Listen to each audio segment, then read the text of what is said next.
भाई, बना बना बतिया त हो जाई लड़ाई। हिलल बदहिया ताजा गेंदा के फूल लागिलू, हिलल बदहिया ताजा गेंदा के फूल लागिलू।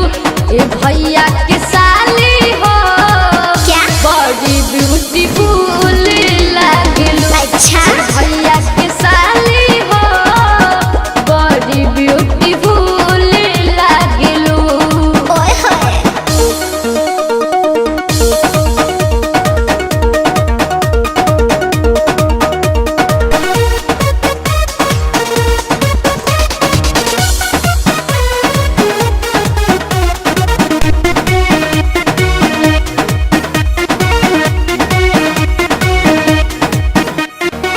थोड़ा कलैया जारे मुदैया, बड़ा तू बड़का ना सो।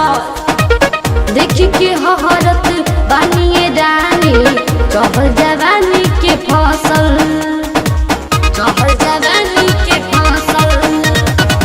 छोड़ा कलैया जारे मुदैया, बड़ा तू बड़का ना सो।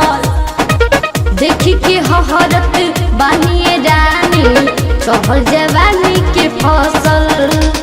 डोला ता ईमान ताहर की कौन सामान कब जाना करे रे हम रूप के दुकान हंस के करिलू बतिया ता बड़ा कूल लागिलू, हंस के करिलू बतिया ता बड़ा कूल लागिलू। अच्छा भैया के साली हो क्या बड़ी ब्यूटीफुल लागिलू।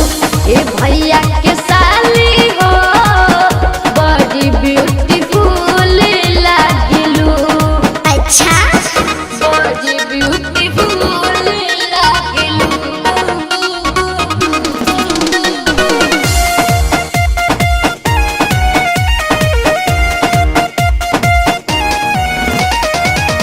बड़ी ब्यूटीफुल लागिलू।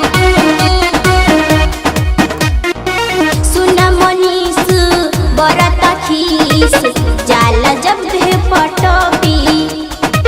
का कही रानी गाल पे तहारा, लेवे के मन करे पप्पी, लेवे के मन करे पप्पी। सुन मनीष बरत खीस, जाला जब भी पटबी। का कही रानी गाल पे तहारा, लेवे के मन करे पप्पी। अब ही ना झूठा करा गोरी गोरी गलिया, नहीं ता बिगाड़ दे हमको हर हलिया। कहिल महिष परदेसी गुल गुल लागिलू। अच्छा कहिल महिष परदेसी गुल गुल लागिलू। ए भैया के साली हो क्या बड़ी ब्यूटीफुल लागिलू। ए भैया के साली हो बड़ी ब्यूटीफुल लागिलू। ओए होए करा छेड़खानी जानी जीजाजी के भाई, मना बना बतिया त हो जाई लड़ाई।